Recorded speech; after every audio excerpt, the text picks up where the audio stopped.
In the name of Allah, the most merciful, the most compassionate.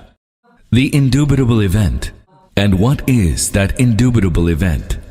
And what do you know what that indubitable event is? The Thamud and the Ad denied the possibility of a sudden calamity, calling it false.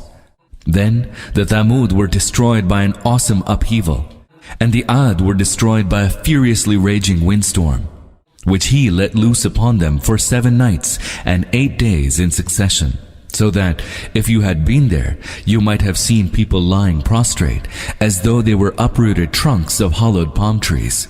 Do you now see any trace of them? Pharaoh and those before him and the people of the overturned habitations all engaged in the same great sin.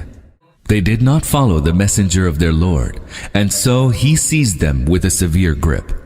Verily, when the water rose to great heights, we bore you upon a floating vessel, i.e. the ark, so that we might make it an instructive event for you, and retentive ears might preserve its memory.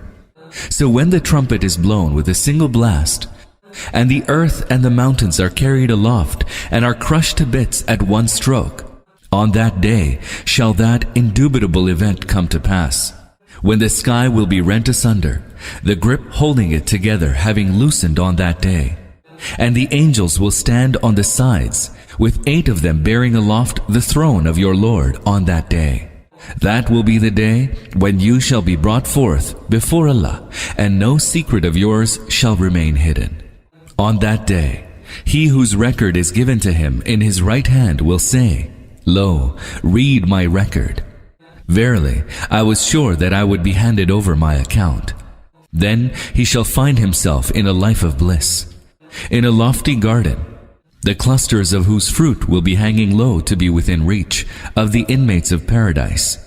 They will be told, Eat and drink with good cheer as a reward for the good deeds you did in the days that have passed by.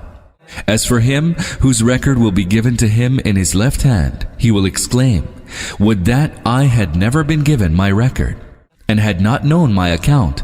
Oh, would that the death that came to me in the world had made an end of me. My riches have not availed me, and my authority has vanished. A command will be issued, seize him and shackle him. Then cast him into the fire.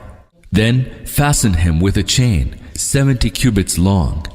He would not believe in Allah the Most Great, nor would he urge the feeding of the poor. Today he has been left here friendless, and has no food except the filth from the washing of wounds, which only the sinners will eat. But know, I swear by what you see, and by what you do not see, that this is the speech of an honorable messenger, not the speech of a poet. Little do you believe. Nor is this the speech of a soothsayer. Little do you reflect. It has been revealed by the Lord of the universe. And if he, i.e. the Prophet, had forged this discourse and thereafter ascribed it to us, we would surely have seized him by the right hand, and then severed his life vein, and not one of you would have been able to withhold us from doing so. Surely it is a good counsel for the God-fearing. We certainly know that some among you will give the lie to it, and surely it will be a cause of regret for the unbelievers. Certainly it is a truth of absolute certainty. So glorify the name of your Lord, Most Great.